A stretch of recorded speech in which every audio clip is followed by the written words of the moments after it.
තෙරුවන් සරණයි. ඔන්න අද අපි ආවේ ඉන්දියාවේ කේසාරියා චෛත්‍යය වන්දනා කරන්න. දැන් මේ අපි ඉන්නේ කේසාරියා චෛත්‍යය ළඟ. මෙතන කාරණා දෙකක් හින්දා අපිට වැදගත් වෙන කරුණු දෙකක් හින්දා. මේ තමයි බුදුහාඳුරෝ කුසිනාරාමයේද ගිය මාර්ගය මේ තියෙන්නේ. විශාලාවේදී පිරිනුවම් පානවා කිව්වට පස්සේ ඒ ප්‍රදේශයේ හිටපු මිනිස්සු ඔක්කොම බුදුහාඳුරෝ පිටිපස්ස එන්න පටන් ගත්තා. එක කාරණයක් ඒකයි. අනිත් කාරණය තමයි මේ තමයි කේසපුත්ත නියංගම. කේසපුත්ත නියංගම කියලා කියන්නේ මේ ත්‍රිපිටක ධර්මයේ තියෙන සූත්‍ර අතර ගොඩාතුර උගතුන්ගේ විශේෂයෙන්ම උගතුන්ගේ වියතුන්ගේ ගෞරවාදරයට පාත්‍ර විච්ච කාලාම සූත්‍රය දේශනා කරලා තියෙන්නේ මෙතන. කාලාම ගම කේසපුත්ත කාලාම ගම කියන්නේ මේ හරියට. ඉතින් මෙතන බුදුහාඳුර වැඩලා තියෙනවා.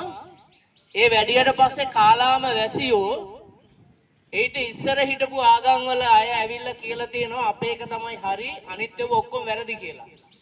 ඉතින් බුදුහාඳුරන්ගෙන් කාලාම ගම්වැසියෝ බුදුහාඳුර වැඩියට පස්සේ ඇහුවා අනිත් ඔක්කොම වැරදි කියනවා හරි කියනවා කෝකද බුදුහාඳුර හරි මොකක්ද අපි පිළිගන්න ඕනේ කියලා. ඒකට බුදුහාඳුර කරුණු 10ක් දේශනා කළා තියෙනවා කාලාම සූත්‍රේ. මා තක්ක හේතු ණය හේතු ඉතිකිදාය පිටක සම්පදාය මේ විදිහට කරුණු 10ක් කවුරුවක් කියපු විදිහට පිළිගන්න එපා, ඇහුන තරමට පිළිගන්න එපා නේද? පොතපතේ තිබ්බ පමණ පිළිගන්න එපා කියලා කරුණු 10ම කියන්න වෙලාවක් නැහැ. මේ විදිහේ කරුණු 10ක් පිළිගන්න ඕනන්නේ තමන් හරියට විමර්ශනය කළා තමන්ගේ අත්දැකීමෙන්ම යම්කිසි දෙයක් පිළිගන්න කියලා තියෙනවා. ඒ කොයිතරම් වටිනවද කියලා හිතන්නකෝ බලන්නනේ. බුදුහාඳුරෝ කියපු දේ උනම් පිළිගන්න එපා කියලා තියෙන්නේ. ඒකත් හරියට පරිේෂණ කරලා බලලා හරියට හිතලා මතලා බලලා තමන්ගේ බුද්ධියට ගැලපෙනවා නම් ඒ දේ විතරක් පිළිගන්න. ඒ නිසා ඒ කරුණ වඩංගු කාලාම සූත්‍රයේ දේශනා කරපු ස්ථානයේ වශයෙන් වුණොත් මේ කාලාම ගම සලකුණු ලබනවා. මේක කාලාම කේසපුත්ත නියං ගම බුදුහාඳුරන්ගේ කාලේ. දැන් නම මොකද්ද කියන්න මම දන්නේ.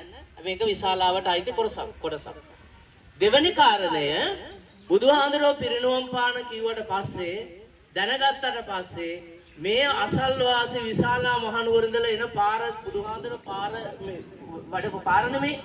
මේ පාරේ ඔක්කොම බුදුහාඳුරෝ පිටිපස්සේ වඩින්න එපා බුදුහාඳුරෝ වැඩ ඉන්න බුදුහාඳුරෝ යන්න එපා බුදුහාඳුරෝ වඩින්න එපා කියලා ඔක්කොම බුදුහාඳුරෝ පිරිනුවම් පාන්න එපා බුදුහාඳුරෝ පිරිනුවම් පාන්න එපා අඬ ඔක්කොම මෙතෙන් ආවා කිලෝමීටර් ගාණක් දැන් එනවා.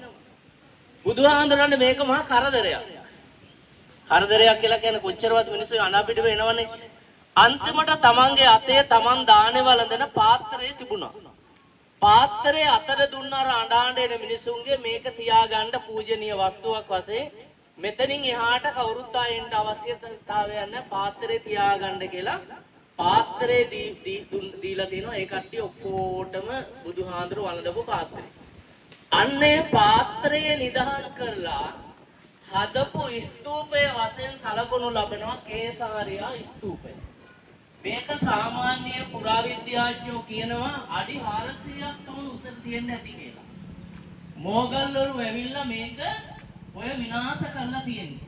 මේකේ වටේම අවසාන තාප්ප වගේ තියෙන කොටස් වගේ ඕකේ වටේම බුදු පිළිම තිබිලා තියෙනවා. දැන් එකක් බුදු පිළිම දෙකක් විතර සීවටෙන් තියෙන මම දැක්කා මේකට.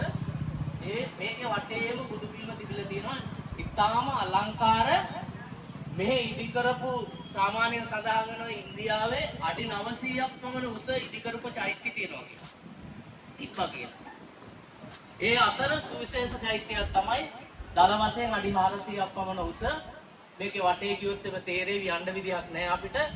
මේ සාමාන්‍ය මේ සෑහෙන කාලයක් යනවා මේ චෛත්‍ය වටේ එහෙම ගියොත් එම. ඒකෙන් හිතා ගන්න පුළුවන් මේ චෛත්‍ය අඩි 400කට වැඩිය උස ප්‍රමාණයෙන් තියෙන්නට ඇති කියලා. ඕක තමයි එන කතන්දර දෙක.